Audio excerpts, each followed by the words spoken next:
لماذا الحزن والبشرى بآي تزف الرزق إن وكلت أمرا؟ لماذا تشتكي للناس ضيقا وتلك سماؤنا وسعتك طهرا؟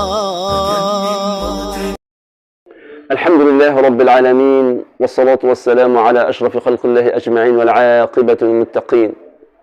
دع المستقبل ولا تستدعيه. أخي المؤمن، أنت بين 3 أيام: يوم مضى، هذا اليوم يقيد ولا يطلق، ويغلق ولا يروى، وبين الحاضر الذي أنت تعيش فيه أنت تسطره الآن، إما حجة لك وإما حجة عليك. والمستقبل وهذا لم يولد بعد فلا تستدعيه، وهذا حديثي معكم. يقول ربنا سبحانه وتعالى: أتى أمر الله فلا تستعجلوه. ويقول ربنا سبحانه وتعالى: وما تدري نفس ماذا تكسب غدا. ويقول ربنا سبحانه وتعالى: الشيطان يعدكم الفقر ويأمركم بالفحشاء والله يعدكم مغفرة منه وفضلا والله واسع عليم. البعض يستدعي المستقبل ولم يأتي بعد، يقول غدا سيكون أصعب، سيكون أشد في ظل هذه الحياة وهذا الغلاء الذي نعيشه.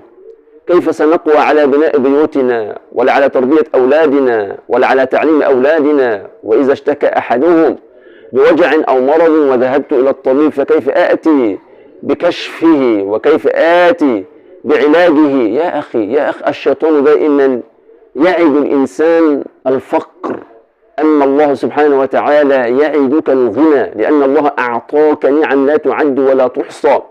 فالمؤمن دائما لا يشغل باله بالمستقبل، لأن المستقبل بيد الله سبحانه وتعالى، والله يغير الحال من حال إلى حال، فيأتي اليسر بعد العسر، ويأتي الرخاء بعد الشدة، والسعة بعد الضيق، والسهولة بعد الصعوبة. فكم من إنسان كان يرى أن غدا سيكون أصعب وكان هو الأيسر والأسهل والأحسن والأفرح والأسعد. يا أخي عش مع الله واطلب من الله، فأنت تتكلم مع الغني الذي غناه غناء مطلق، فخزائنه ملأى تفيض وتزيد ولا تنقص. إذا اطلب من الغني، أنت تطلب مما لا يعجز ولا يستحيل في شأنه شيء. أما أنت العاجز والفقير فاطلب مما لا يعجزه شيء.